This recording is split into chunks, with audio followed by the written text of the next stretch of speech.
नमस्कार दोस्तों।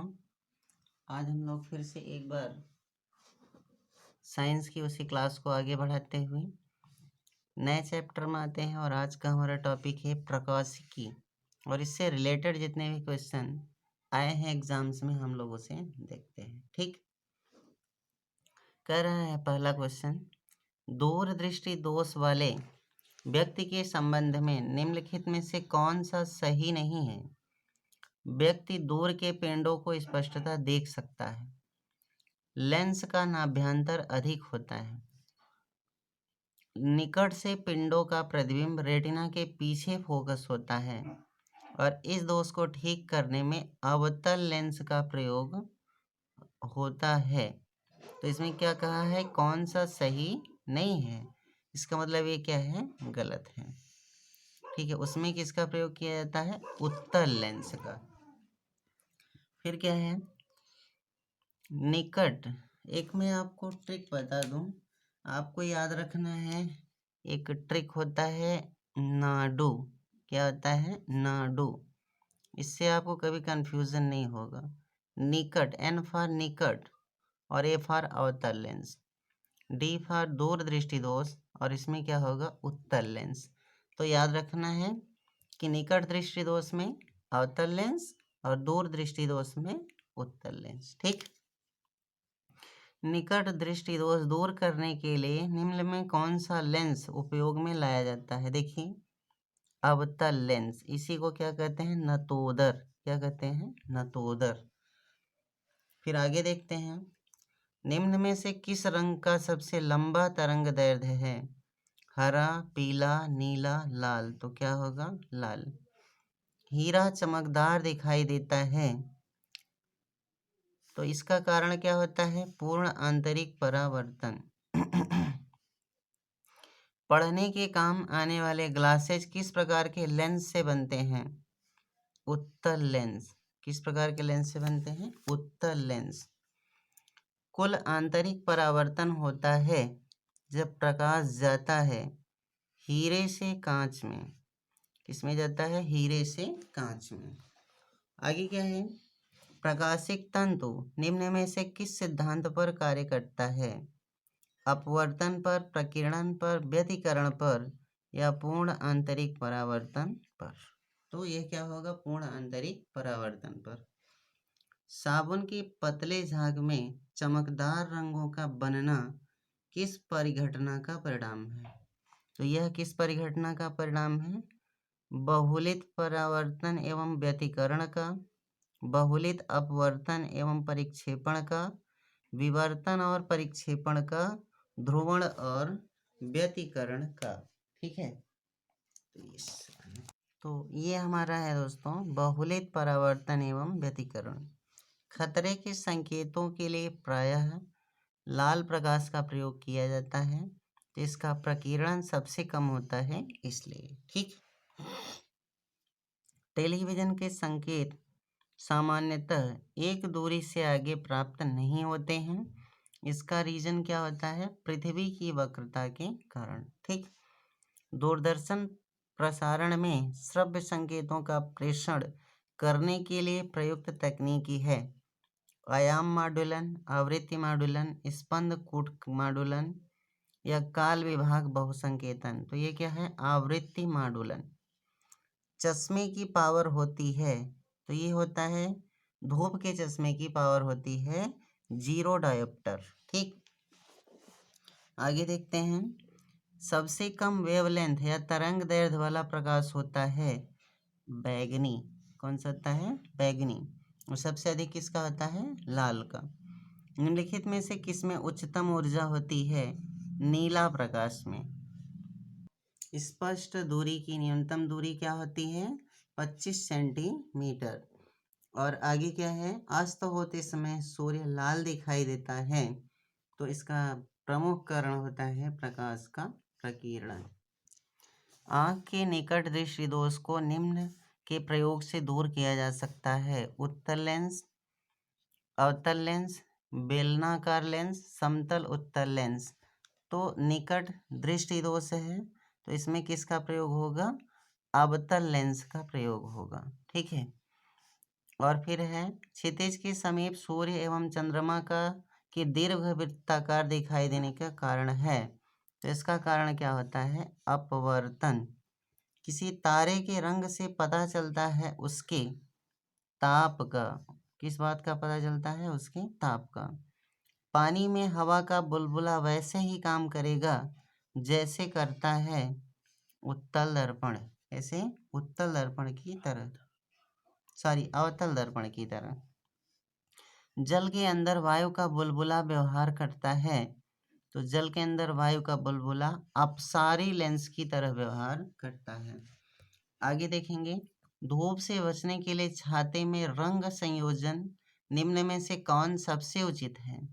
ऊपर काला नीचे उजला, ऊपर उजला नीचे काला, मात्र काला मात्र उजला। तो ये दूसरा ऑप्शन सही है। ऊपर सफेद होना चाहिए और नीचे क्या होना चाहिए? काला। ठीक है।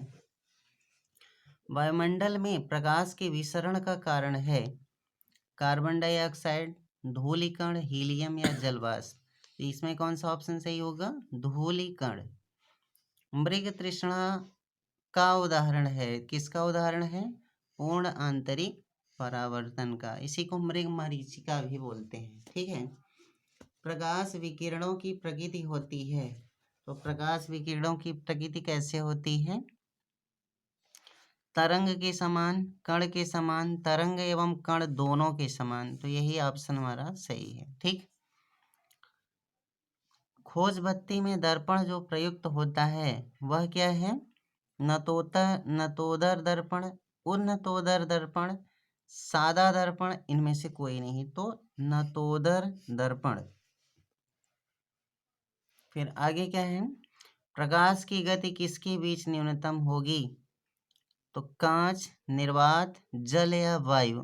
तो कांच की भीतर क्या होगी? प्रकाश की गति न्यूनतम होगी। अंतरिक्ष यात्री को आकाश का रंग दिखाई पड़ता है काला। रमन प्रभाव का प्रभाव, रमन प्रभाव का प्रकाश की उन किरणों से संबंध है जो आर पार जाती हैं। इसमें थोड़ा सा टाइपिंग में मिस्टेक हो गया है। रमन प्रभाव का प्रकाश की उन किरणों से संबंध है जो आर पार जाती हैं। किसके? केवल द्रवों में, केवल प्रिज्मों में, केवल हीरों में। यहाँ क्या है? सभी पारदर्शी माध्यम में। ठीक है। आगे क्या है? प्रकाश सजावट तथा विज्ञापन के लिए विसर्जन नलिकाओं में प्रयुक्त होने वाली गैस है। तो कौन सी गैस होती है प्रयुक्त? Neon gas. दर्पण के सामने खड़े एक व्यक्ति को अपना प्रतिबिंब स्वयं से बड़ा मालूम पड़ता है। इससे ज्ञात होता है कि वह दर्पण क्या है? अवतल दर्पण। अवतल दर्पण में क्या होगा? बड़ा प्रतीत होगा। उत्तल दर्पण में क्या होता है? छोटा प्रतीत होता है। एक मनुष्य को 75 सेमी की दूरी तक दिखाई नहीं पड़ने पर कौन सा दृष्टि दोष होगा? तो हाइपरमेट्रोपिया, दूर दृष्टि दोष होगा। दूर दृष्टि दोष में दूर की वस्तुएं दिखाई पड़ती हैं, नजदीक की नहीं। ठीक है। और निकट दृष्टि दोष में क्या होता है?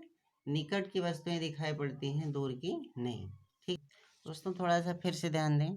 एक मनुष्य को 75 सेमी दूरी तक नहीं दिखाई पड़ने पर, मतलब दूर की वस्तुएं नहीं दिखाई पड़ रही, निकट की वस्तुएं दिखाई पड़ रही हैं। तो यहाँ हाइपरमेट्रोपिया होगा। आपका क्या होगा? दूर दृष्टि दोष। ठीक है। पीली रोशनी में गहरी नीली वस्तु कैसी दिखाई देगी? तो काली दिखाई देगी। ठीक है। कांच में से गुजरने पर प्रकाश के किस रंग की गति धीमी होती है? तो बैगनी रंग की गति धीमी होती है। जब कोई तरंग किसी दर्पण में से परावर्तित होती है तो परिवर्तन आता है उसके आयाम में। कैमरे में किस प्रकार का लेंस उपयोग में लिया जाता है? उत्तल लेंस। ठीक है। ऑप्टिक फाइबर का प्रयोग कहाँ होता है? कैट स्कैन में, एक्सरे में, अल्ट्रासाउंड स्कैन में या एंडोस्कोपी में? तो क्या होगा? एंडोस्कोपी में। आँख में वर्ण दर्शन या कलर विजन निम्नलिखित में से किसकी मौजूदगी से प्रभावित होता है? तो शंकु की मौजूदगी से होता है। परवलयिक दर्पणों का प्रयोग किया जाता है, किसमें किया जाएगा? कार की हेडलाइटों में। ठीक है। निम्न में से प्रकाश का रंग किससे संबंधित है? आवृत्ति से। ठीक है। प्रकाशीय गेज निम्न में से किस सिद्धांत पर कार्य करता है? परावर्तन, ध्रुवण। इसको थोड़ा समझते जाइए। प्रकाशीय गेज निम्न में से किस सिद्धांत पर कार्य करता है? परावर्तन, प्रकीर्णन, ध्रुवण या व्यतिकरण। तो यह कार्य करता है परावर्तन पर। ठीक है। प्रकाश की गति की तुलना में रेडियो तरंग की गति होती है, एक समान होती है। ठीक है। सूर्य की किरणों की तीव्रता मापने वाले उपकरण को क्या कहते हैं? तो इसे कहते हैं एक्टियोमीटर। किसी वस्तु का आवर्धित और आभासी प्रतिबिंब प्राप्त करने के लिए प्रयोग किया जाता है अवतल दर्पण का। ठीक है।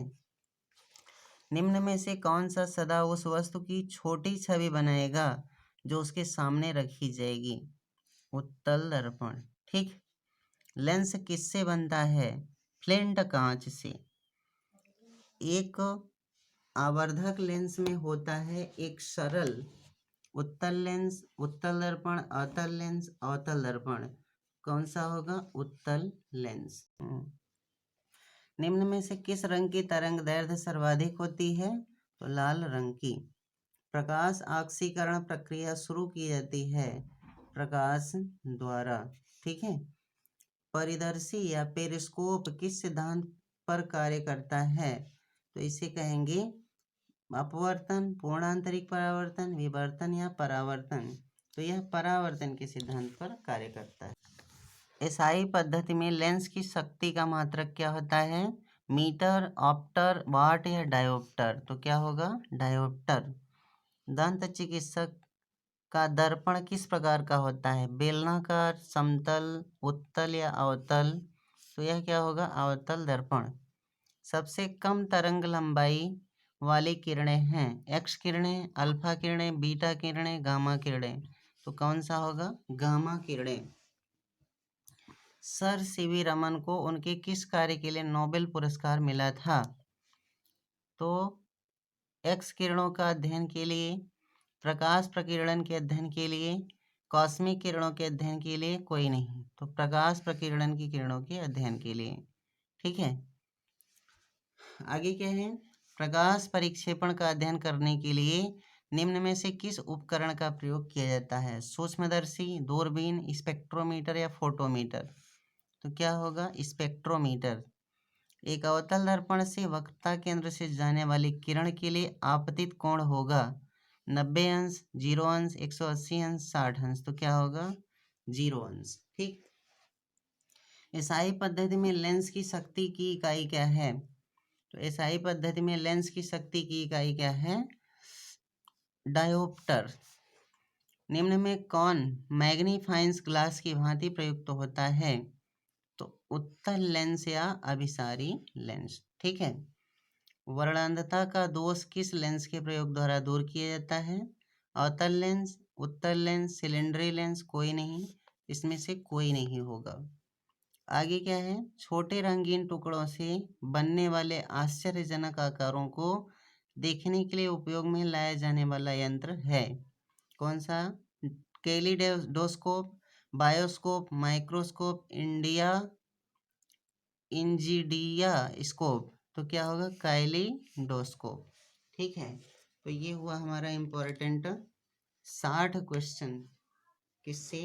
आपका प्रकाशिकी से रिलेटेड। अब हम लोग पढ़ेंगे नेक्स्ट चैप्टर में तरंग गति के बारे में। ठीक है। तो ये हुआ वीडियो सुनने के लिए और देखने के लिए बहुत बहुत धन्यवाद। नमस्कार।